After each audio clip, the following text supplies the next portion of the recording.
After weeks of planning and hundreds of steps, it all came down to installation day.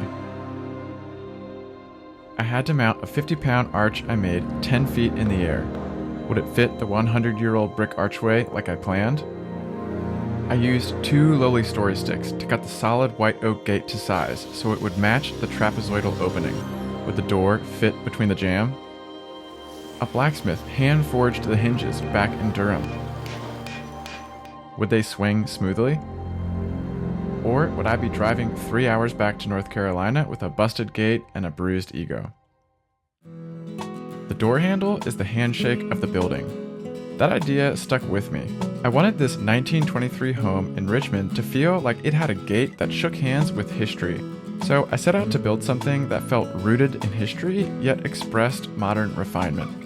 I chose white oak for this project, not just because it's beautiful, but because it's perfect for the outdoors. Dense, rot-resistant, and full of character. This batch came from Gutchess Lumber, which sustainably manages forests in the Northeast. Now, here's the part that nearly broke my brain. When I started this project, I honestly didn't think that much about the door jamb. We go through them dozens of times a day without even noticing, and my mind was preoccupied with the gate during the discovery process. However, when it came time to build the jamb, I realized the brick arch wasn't square, level, or even consistent. But I still had to build a wooden arch that would nest perfectly into the structure and support the heavy gate.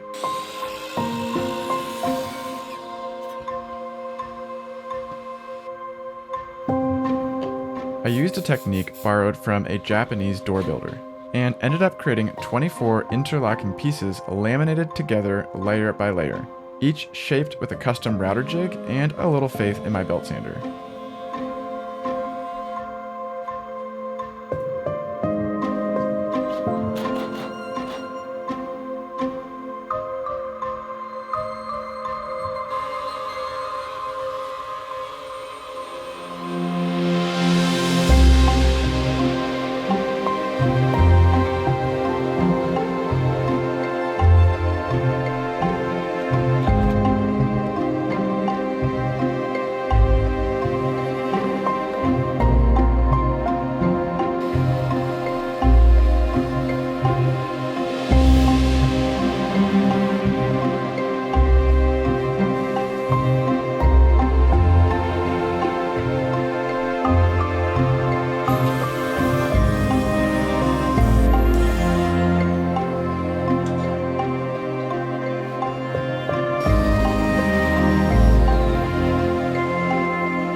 This is where the Domino XL earns its keep, cutting deep, accurate mortises in thick, curved rails without the stress of marking every joint by hand.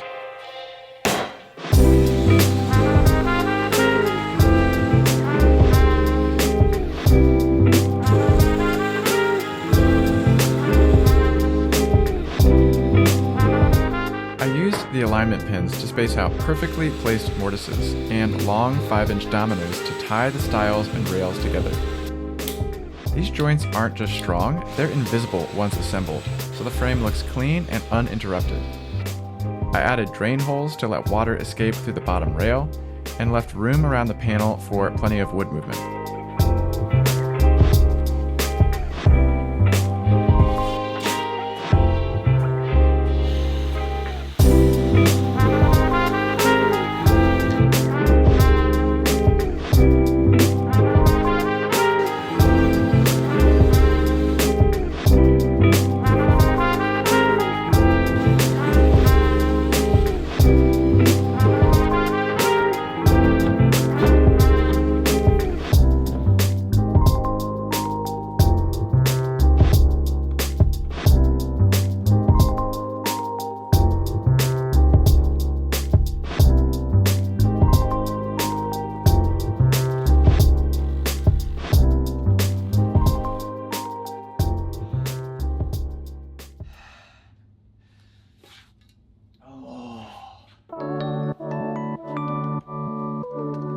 to go way deeper into my process, I have a 15-part in-depth video series covering design, layout, joinery, hardware, finishing, and installing into a historic brick archway.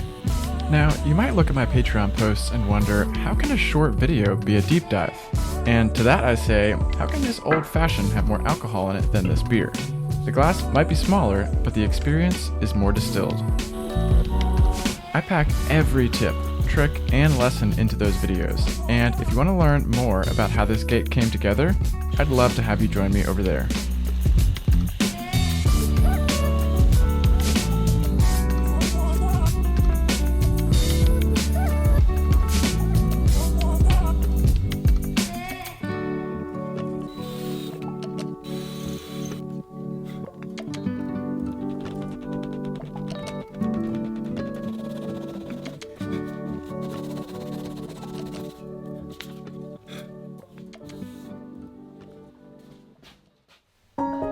When it came time to finish the door, I went with linseed oil paint from Sage Restoration, an old school finish that doesn't trap moisture like latex paint. Unlike modern paints that sit on the surface, linseed oil paint penetrates the wood and protects it from within. It's made from flax seeds, the same plant used to make linen, and it's been used for centuries as a breathable, durable exterior finish. I mixed it with a zinc oxide additive to help resist mildew, and used a stubby sash brush to work it into every surface. It's slower to dry, but it's worth the wait.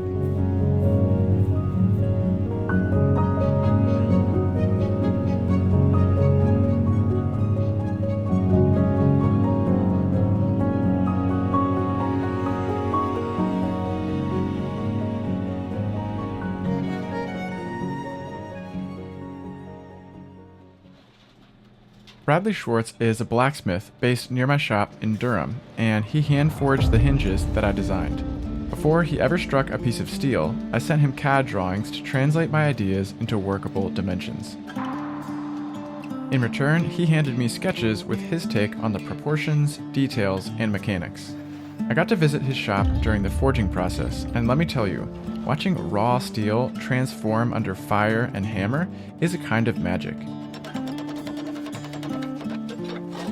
Every component was shaped to fit the geometry of this specific gate. Knuckles, pintles, and brass washers all designed to move with ease and last for generations.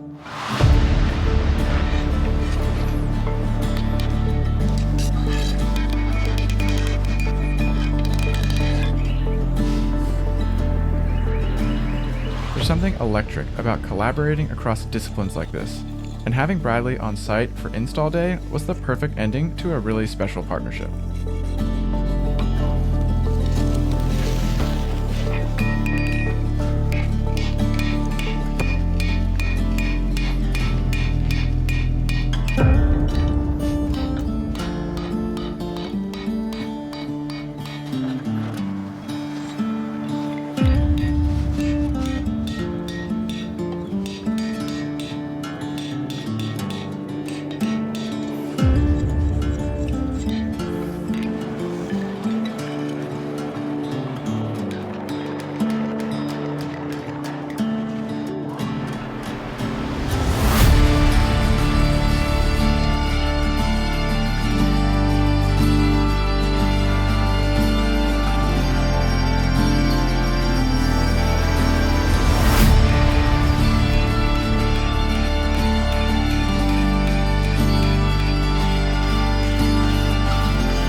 After weeks of planning and shop work, this was the moment where everything either clicked into place or it didn't. We started by removing the old gate and hoisting the new arch 10 feet into the air.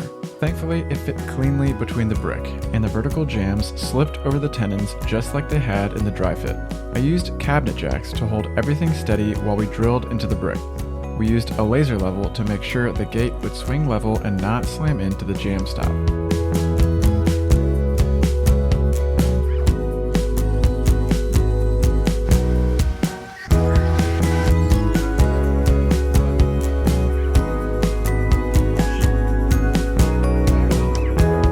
The moment of truth came when we hung the gate on the hinges and the door swung freely without a squeak.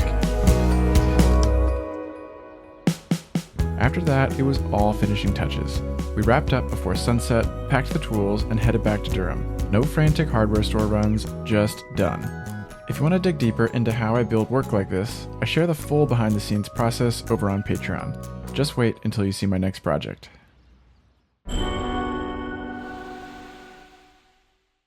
Man, it's only 11:30 when I shot this, but I really want to drink the prop. Don't worry, I still love you, Corzo.